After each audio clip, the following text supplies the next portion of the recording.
이단도 이렇게 인간에 대해서 정성을 다하고 생명을 거는데, 그렇다면 내가 이 미디어 300용사를 만드는데 정말 최선 생명을 걸어보자. 아, 윤학열 감독님 만나 뵈서 반갑습니다. 네, 반갑습니다. 네, 감독님은 어, 지금 어떤 일을 하고 계시죠? 감독님 좀 소개 부탁드립니다. 저는 뭐 이렇게 이야기를 만드는 사람입니다. 그래서 레제 문학, 영상 문화가 활성화되기 전에는 작가 생활을 오랫동안 하면서 이야기를 만들었고요.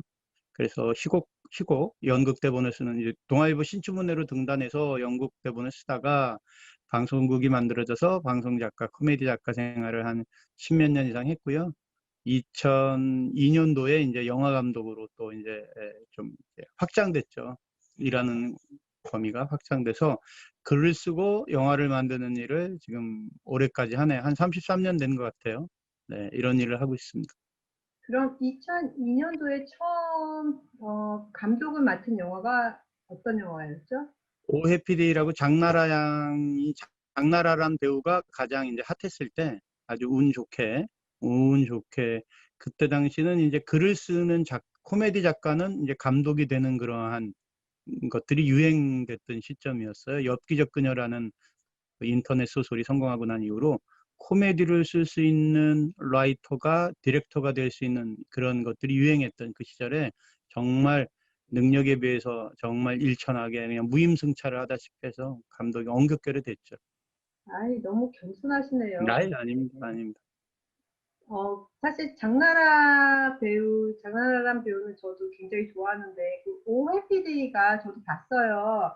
굉장히 밝고, 굉장히 경쾌한 그런 영화를 기억을 해요. 근데 그 다음에, 감독한 영화는 또 어떤 영화가 있죠? 이제 뭐 데뷔작이 오해피디인데요. 지금 뭐 한 사람이 성장하면서 청년기도 지나게 되고 중년기도 지나게 되고 이제 장년기, 노년기도 지나듯이 작가나 감독도 그러한 성숙하고 그다음에 더 완숙해지는 그런 계기가 있는데, 첫 작품은 제가 시트콤 전문, 코미디 전문 작가다 보니까 영화적으로 굉장히 미숙하죠.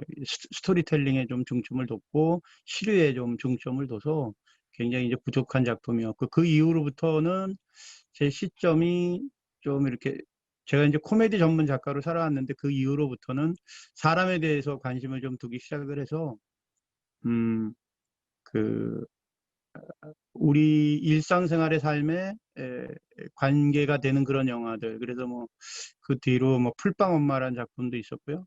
철가방 우수씨라는 작품도 있었고, 뭐 1919 유관순도 있었고, 그런 것들은 직접 제가 이제 제작하거나 연출하는 거고, 글로 써서는 뭐 오빠 생각서부터 뭐 여러 작품들이 있죠. 뭐 20여 작품 이상 뭐 이렇게 글도 쓰고 뭐 영화도 만들고 뮤지컬도 만들고 이랬으니까요.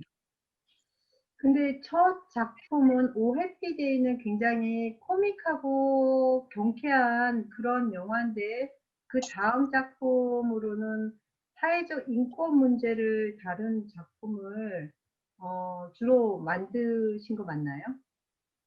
그게 이제 아까도 말씀드렸지만 사람도 성장하잖아요. 네.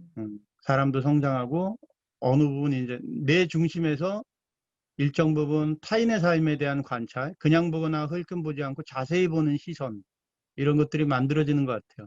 예를 들면 뭐 부모가 아니었던 사람이 사랑하는 사람을 만나게 돼서 아버지가 되거나 어머니가 되고 난 이후로 자녀를 키우면서 인생에 대해서 공부하듯이 삶으로 느껴지듯이, 저도 뭐 단순하게 코미디를 집중했을 때는 그냥 젊었을 때 였던 것 같고, 그것보다 조금 더 좀 성숙해졌다는 표현은 뭐하지만 성숙해지면서부터 사회적인 부분에 이제 관심을 뒀던 것 같죠. 다른 사람이 관심을 안 가지는 부분에 제 시선이 자꾸 머무는 것 같아요.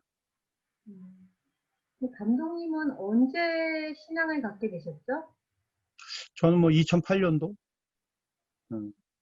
그러면은 혹시 신앙을 가지고 나서 영화의 방향도 좀 틀려지고 그런 부분이 있나요? 그건 아닌가요? 아무래도 있죠. 아무래도 있죠.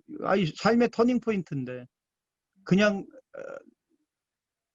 우주의 중심이 나란 생각으로 살았던 사람에게 인격적인 하나님을 만나게 되면 나의 모든 전 존재의 가치가 하나님과 함께 하고 있고 하나님의 목적하에서 내가 만들어졌다는 그러한 것들이 각인되는 순간 모든 것들이 터닝 포인트가 되죠.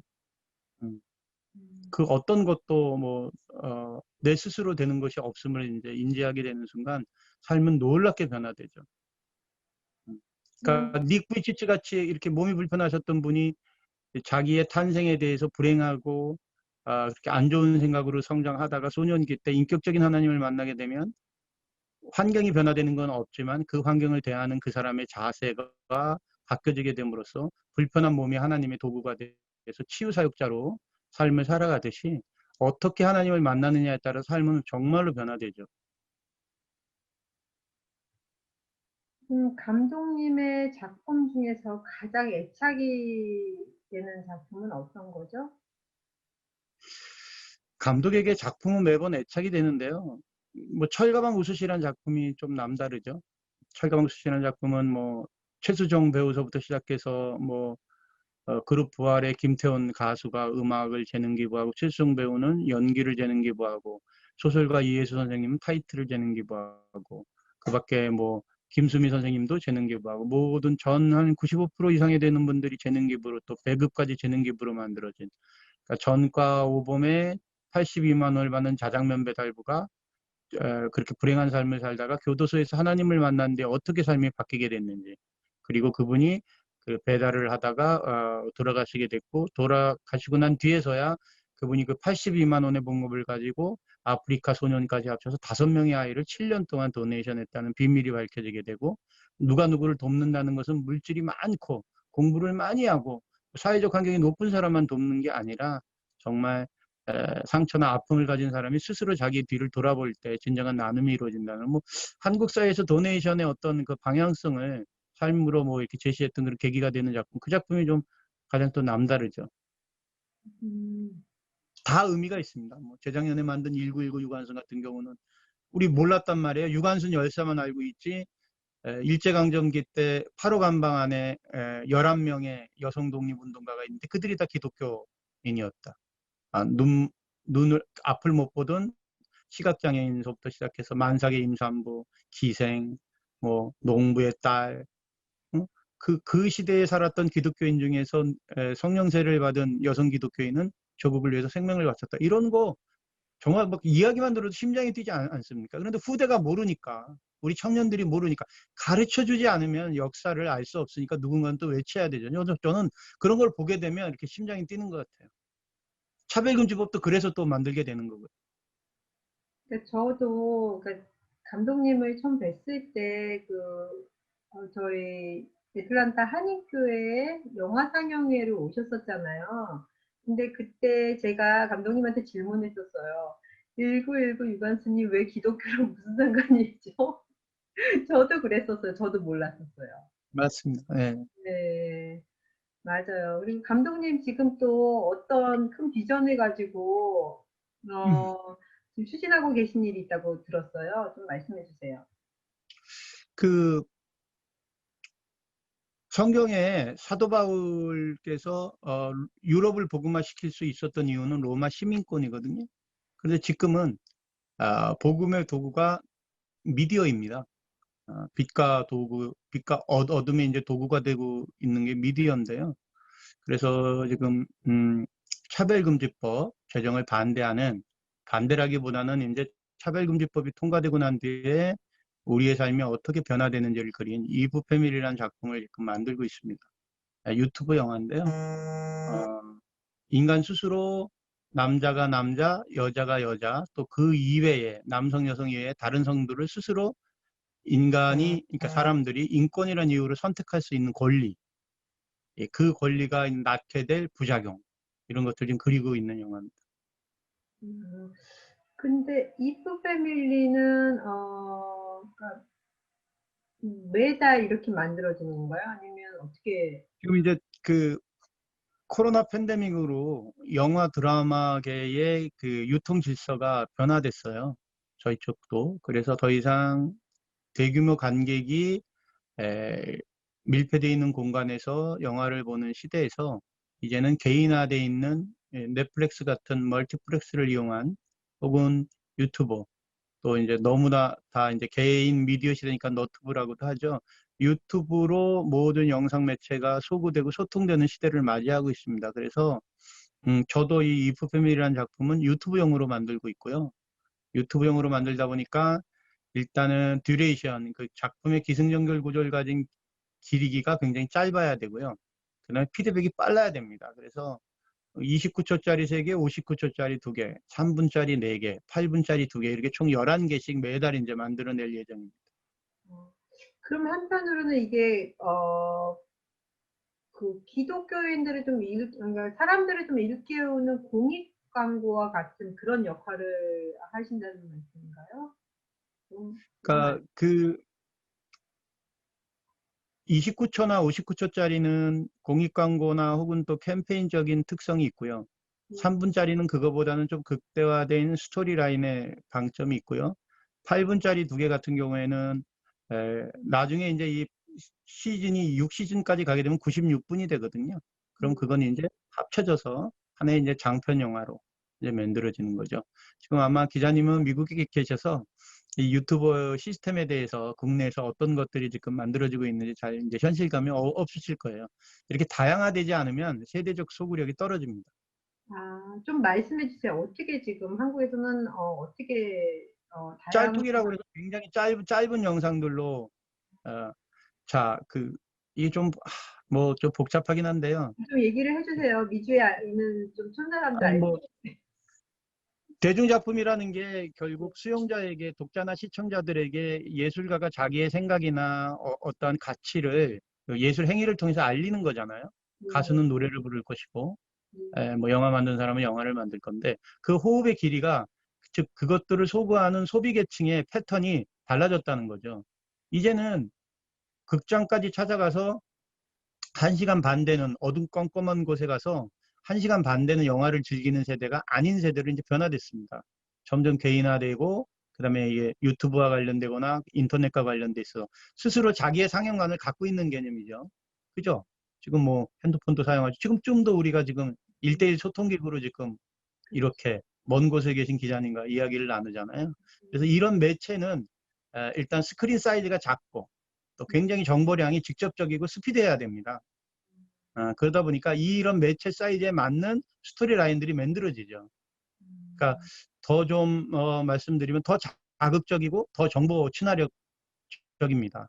그래서 단순하게 영상미학으로만 이야기를 전달하는 게 아니라 그것들을 이제 고급 영상이라고 했다면 이제는 정보 전달의 주안점이 있으니까 자막이나 효과나 여러 가지 사이즈의 변화나 그다음에 그런 것들로 인해서 이 컨텐츠가 우리에게 무엇을 이야기하는가에 대한 정보 전달을 좀 극대화시켜서 전하는 경향이 있는 거죠. 지금 그런 경향에 젊은 세대들은 익숙해져 있고요. 태어나는 순간서부터 이제는 미디어를 호흡하죠. 어떤 어린아이든지 간에. 그죠? 우리는 레제 문학의 레제를 통해서 글을 통해서 정보를 습득했던 세대라면 우리 아이들은 영상을 통해서 습득하는 세대이기 때문에 매체의 소극성이 다릅니다. 근데 결국 불행하게도 저는 젊은 세대까지도 이렇게 소통을 해야지 먹고 살 수 있으니까 제가 아, 이 소비 패턴에 맞추게 되는 거죠, 지금. 그럼 이게 한편으로는 광고와 비슷한 느낌도 있겠네요. 광고는 굉장히 좀 짧으면서 그러니까 압축돼 29초나 있잖아요. 29초나 59초짜리는 광고적인 효과가 있고요. 이제 음, 그 유튜브에 들어가시면 29초 드라마, 59초 드라마, 뭐 웹 드라마 이런 것들 인터넷 쳐보시면 네. 바로바로 나와요. 그래서 어떻게 이 젊은 친구들이 자기들의 삶을 나누는지를 엿보실 수 있습니다. 굉장히 짧아졌네요. 사실 전번에 목사님이 몇 분 목사님 그런 얘기 하셨어요. 요즘은 설교 1시간짜리 안 본다. 3분 설교 이렇게 거의 그런 것들을 본다. 이런 말씀하신 적 있거든요. 그거하고 좀 비슷하지 않나 싶은 생각이 드는데. 뭐 세상이 악하고 독해졌습니다. 그래서 이 선함을 전달하는 것도 굉장히 지혜로워야 되죠. 복음 증거도 좀 지혜로워야 된다고 생각합니다. 조금 더 자세히 말씀해 주시면. 어떻게 복음을 영상으로 전하는 게 가장 지혜롭게 전하는 방법일까요? 일단은 저도 지금 그 과정에 대해서 지금 방법을 찾고 있는 중인데요. 29초 드라마나 59초 드라마는 제가 만든 겁니다. 요번에 첫 시험을 보이는 거고요. 그래서 29초용을 가지고 어떻게 차별금지법의 유약성에 대해서 대한민국 국민들이 받아들일지, 아니면 59초에 받아들일지, 3분짜리에 받아들일지, 8분짜리에 받아들일지를 제가 일종의 시뮬레이터를 지금 돌리고 있는 겁니다. 그렇게 되게 되면 어떤 패턴이 정해지겠죠. 어떤 이야기는 어떠한 길이기와 어떠한 영상 기법일 때 소구력이 극대화되겠다. 그러니까 미디어 영적 경쟁을 하기 위해서 지금 빅데이터를 모으고 있는 중이다. 이렇게 아, 보시면 될 것 같습니다. 네. 그쵸. 사실은 지금 급격하게 이렇게 변화가 된 것도 사실은 코로나19 때문에 이렇게 됐겠죠? 맞습니다. 그런 게 극장에도 못 가장 가게 크죠. 됐고, 그렇기 때문에 지금 감독님이 말씀하시는 지금 빅데이터를 모으고 있다는 게 사실은 지금 코로나 바이러스 그렇게 오래되진 않았잖아요. 그래도 목사님 굉장히 빨리 이런 일을 팍팍 추진해서 변화에 민감하게 반응하고 계시네요. 그래서 이런 것들을 만들어내는 사람들도 조금 지금 변화되고 있는데요.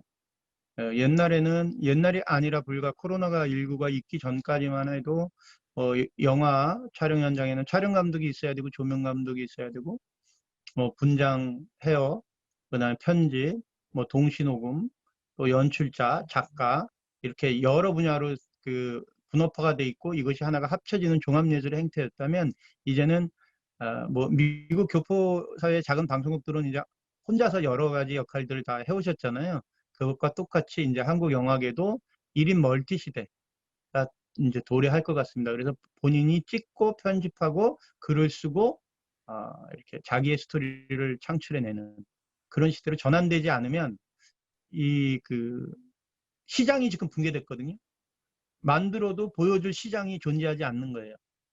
한국 영화계 CJ 같은 대기업이 극장업을 잠정이 아니라 이제 중단하겠다고 선언을 했고, 롯데도 이제 극장을 이제 축소화시키는 방안을 추진 중이고, 그러니까 영상과 드라마 쪽에는 굉장히 새로운 행태의 어떠한 루틴들을 찾아내지 않으면 어려울 것이다.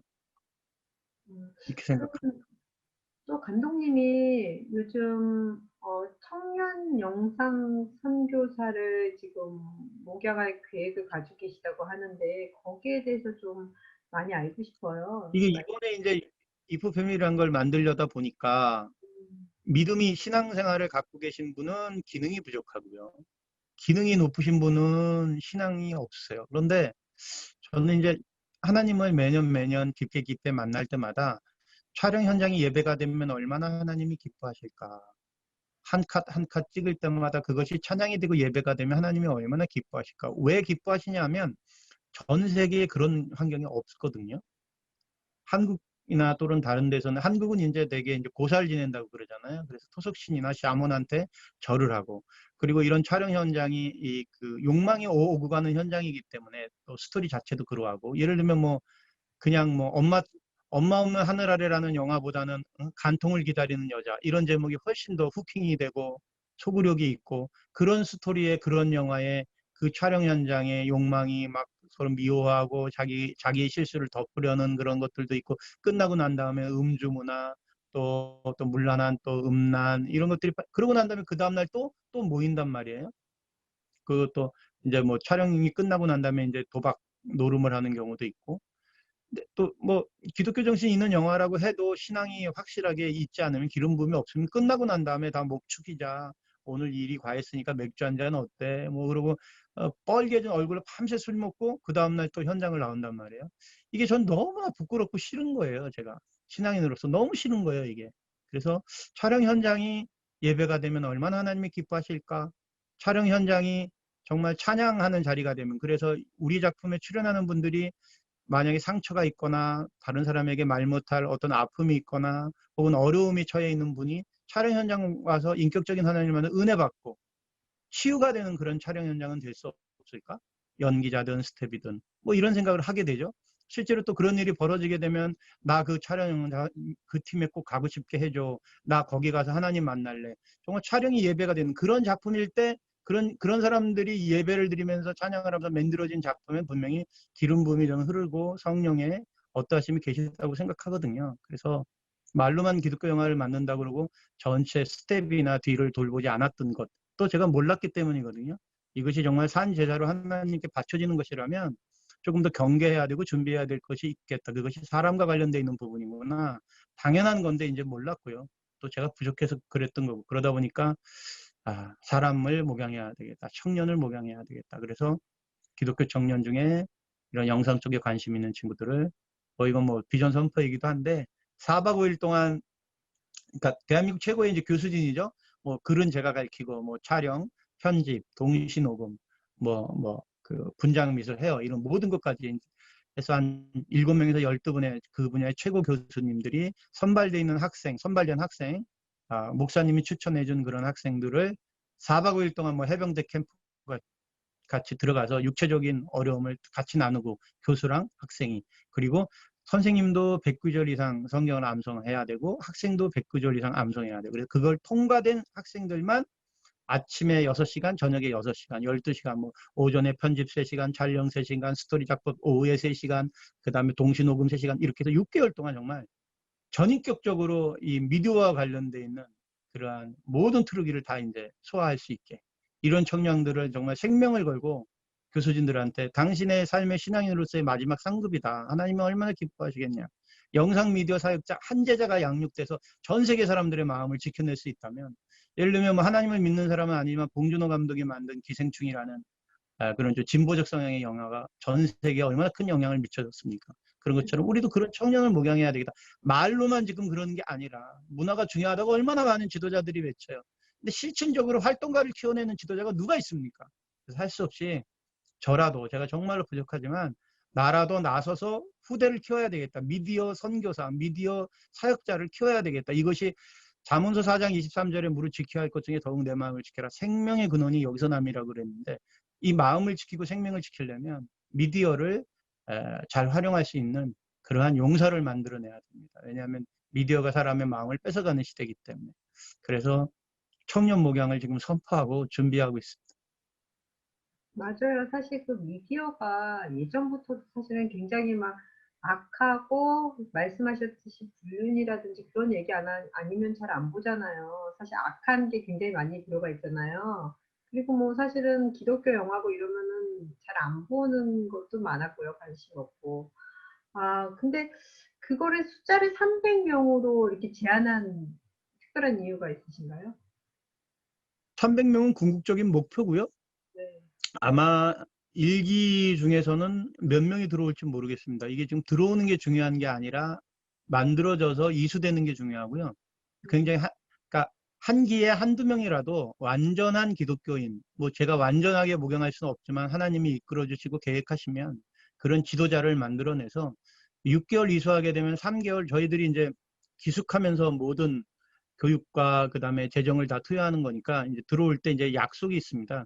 6개월 이수하게 되면 3개월 미자립교회나 혹은 선교지나 또 작은 교회, 연세가 많으신 원로 목사님들이 미디어 이 활용을 못 하시잖아요. 그런데 가서 6개월 동안 배운 거를 3개월 동안 헌신해야 되는 조건입니다. 즉 9개월 코스죠. 9개월 코스고, 그 리포터를 내는 것이 졸업할 수 있는 마지막 관문인데요. 그래서 뭐 사람 수는 결국 300이라는 건 300명이 채워지게 되면 일단 한 섹션은 끝나는 거라고 생각되고요. 저는 이제 선포하는 사람이니까 제가 이걸 시작해서 진행을 하면 뜻을 함께하는 그런 저보다 더 세상적인 능력도 있고 더 뛰어나신 분들이 아마 이걸 좀 이어서 계속 나가시지 않으실까, 이런 생각 갖고 있습니다. 그러니까 3박 4일 동안은 훈련 기간에서 합격한 4박 5일. 사람만 6개월 동안의 그렇죠. 교육을 받을 수 있다. 그 말씀이신가요? 네네. 일단은 목사님들의 추천이 검증된 청년이어야 되고요.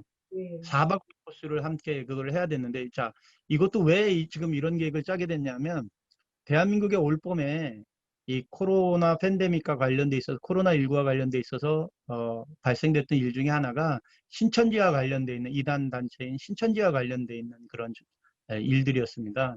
신천지는 이제 어떤 특정한 자연인이 이제 구세주이고 메시아라는 그런 것들을 선포하는 종교잖아요.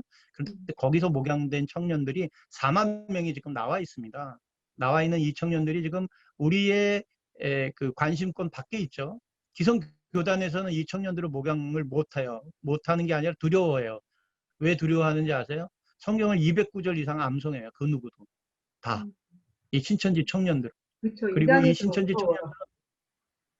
이 신천지 청년들은 어떻게 전도됐냐면 자기가 입교를 하려면 그 교회에 들어가려면 2명을 전도해야 돼요. 그래서 전도가 생명인 거예요. 그리고 미혹 전도라 그래서 그 사람을 설령 속여서라도 전도를 하게 되면 그것이 상급이라고 생각돼요. 그러니까 결국 이것은 사람에 대한 영혼에 대한 어떤 정성과 지극함을 그쪽 분들 교리로는 이제 다 세팅이 돼 있는 상황이거든요. 제가 그걸 보고 너무나 많이 회개했어요. 만약에 맞아요. 우리 기자님이 신천지의 성도로 레이다망에 포착이 됐다 그러면 이분들은 먼저 기자님이 어떠한 삶을 살아왔는지 무조건 들어줍니다. 그리고 기자님에 대한 정보를 가지고 본부로 가서 기자님을 위해서 5명이 세팅됩니다. 5명의 청년들이 기자님을 위해서 또는 자매들이 기자님의 자존감을 높여드리기 위해서 우리는 어떤 노력을 할까 정말로 기도하면서 무장합니다. 만약에 기자님이 음악을 하고 싶어하는 사람이다. 만약에 베이스 기타를 치고 싶어하는 사람이다. 그러면 자기 공동체에서 베이스를 가장 잘 치는 사람을 멘토로 섭외해서 데리고 나갑니다. 그렇게 해서 나중에는 19명이 이 한 청년을 자기 교단으로 끌어들이기 위해서 최선을 다합니다. 1년 동안. 그래서 나중에는 이 청년이 자기 교주가 사람이고 이것이 허망되어 있는 종교임을 인지하고 난 이후라도 떠나지 않습니다. 왜냐하면 이곳만큼 나를 인정해주는 곳은 발견하지 못했어요. 이곳은 나를 존중해 줍니다. 그래서 저는 그분들에 대한 영상도 지금 만들려고 자료조사를 하고 탈신천지한 분들 만나다 보니까 너무 회개가 되는 거예요. 타 이단도 이렇게 인간에 대해서 정성을 다하고 생명을 거는데, 그래서 이제 거기서부터 그런 것들이 이제 축적됐다가, 그렇다면 우리가 내가 이 미디어 그 300용사를 만드는데 정말 최선 생명을 걸어보자.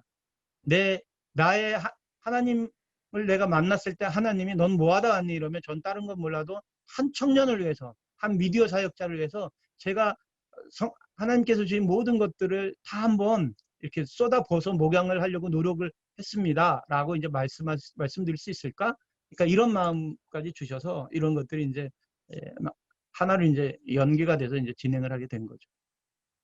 맞아요. 사실 저도 지금 감독님 얘기, 그 신천지 그 얘기를 전번에 한번 영상을 본 적이 있어요. 그래서 와, 확실히 이단들이 더 대단하구나. 사실 그렇잖아요. 기독교인들도 이 삶으로 이렇게 전도를 해야지 전혀 알지도 못하는 사람한테 가서 모른다고 비판하고 판단하고, 그러니까 아무튼 여기서도 좀 그런 거를 제가 많이 봐서 감독님 말씀 되게 공감이 가요. 근데 그게 청년들이 나이 리밋이 있나요? 받아들이는데?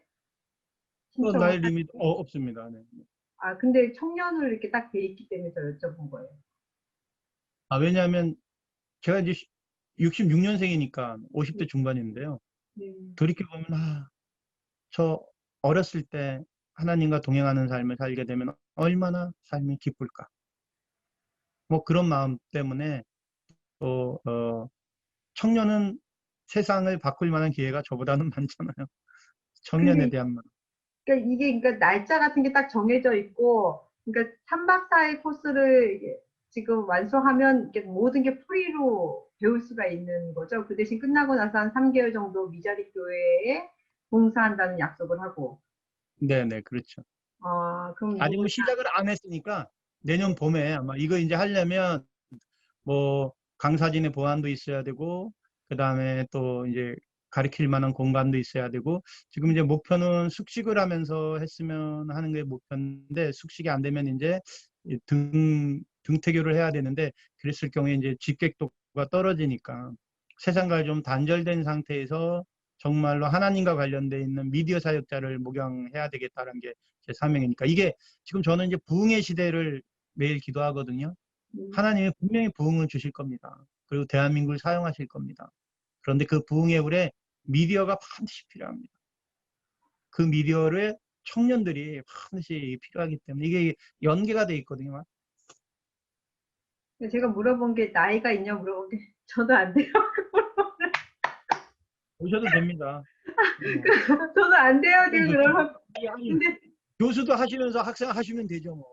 전 너무 좋은데 그 3박 4일 그 나이가 좀 연식이 되니까 햇빛 많이 받고 뛰면 머리 괜찮습니다. 아프시더라고요. 노 프로그램, 노 프로그램, 그래, 노 그건 프로그램. 제외해줘요. 네네. 그럼요. 사실 저도 영상 일을 좀 하고 지금 여러 가지 혼자서 많은 부분을 하고 있으니까 많은 네. 공감이 갔어요. 그리고 저 같은 경우도 처음에 영상을 시작하면서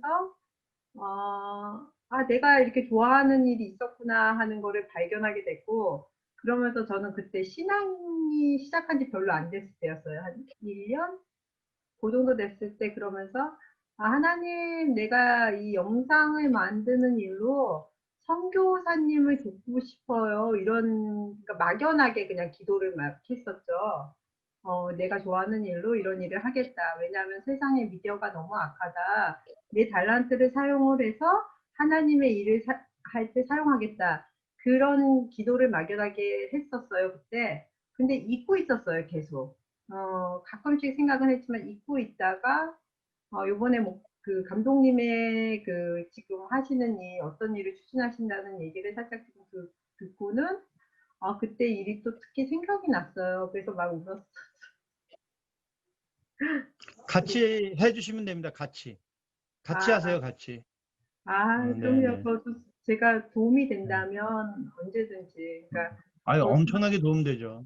저도 많이 부족하지만, 그러니까, 저도 사실은 하나님의 군사로, 훈련이 아멘, 되고 있는 중이고, 아멘, 아멘. 감독님 좀 지금 계획하고 계신 거, 저는 가장 지금 크게 좀, 감동한 부분이 마나하임 하나님의 군대를 만드셔서 미디어 선교 사역을 하시려고 한다. 이 부분만 이렇게 좀 다시 조금 더 얘기해 주시겠어요?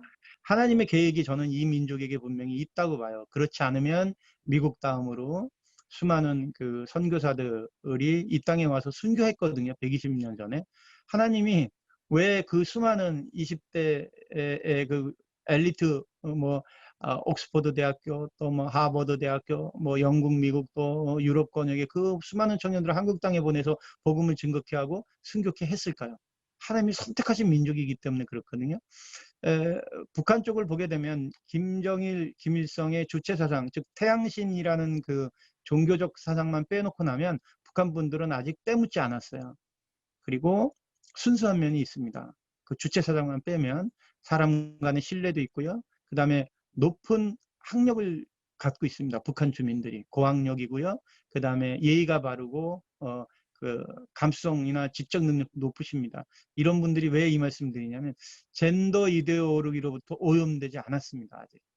네, 한국 사회는 이제 막아낸다고 막아내지만 언젠가는 이게 통과될 수도 있는 그러한 지경인데 북한은 그 공산주의, 사회주의라는 그 체제의 특수성 그리고 유일신 사상처럼 태양신을 숭배하고 있기 때문에 아직 이 젠더 문제로부터는 깨끗합니다. 그래서 만약에 스위치만 탁 바꿔지게 되면 즉 주체 사상만 무너지게 되면 북한 땅이 정말 순전한 하나님의 용사가 될 공산이 큽니다. 그럼 그 북한의 지하성도들, 그 수많은 지하성도들과 함께 백투더 이스라엘이라는 하나님의 이 원대한 계획, 마지막 때의 계획이 완성되는 거죠. 감히 저는 이제 그런 퍼즐 같은 하나님의 계획을 이제 저한테 주신 것들이 있으니까 그러려고 그러면 나는 이 땅에서 오늘 나에게 주어진 이런 소임을 다 해야 되겠다. 그래서 제가 이제 그런 북한 인권 문제에 대한 영화를 놓지 않고 있고 차별금지법과 관련되어 있는 영화를 계속 만들고 있고 청년 목양을 하고 있는데 결국 이거의 괴는 하나님 나라를 향한 한 방향이다. 이렇게 정리할 수 있을 것 같아요. 요번에 참 이런 얘기 들으니까, 또 귀하다 하는 생각 많이 했어요. 북한 인권도 사실은 그 97년도 고난의 행군 뒤에 식량을 구하러 중국에 넘어왔다가 하나님을 만나서 다시 재입국해서 2000년 이후로부터 순교한 순교자들이 너무나 많습니다. 북한 땅에. 정말 보이부 앞에서 보이부원들이 여기서 하나님을 믿는 놈들은 다 일어서라. 안 믿는 사람들은 나가라. 이러면 나가면 사는 거예요. 위그노처럼. 그런데 일어서서 어, 완전 통제구에 끌려가서 순교한 분들이 수두룩합니다. 그 증언들이 지금 다 쏟아져 나오고 있습니다. 네, 알겠습니다. 저도 한국 가려고 감사합니다. 합니다. 감사합니다. 감독님 인터뷰 감사드려요. 네, 네, 건강하세요. 네, 감사합니다. 타 이단도 이렇게 인간에 대해서 정성을 다하고 생명을 거는데, 그렇다면 내가 이 미디어 300용사를 만드는데 정말 최소한 생명을 걸어보자.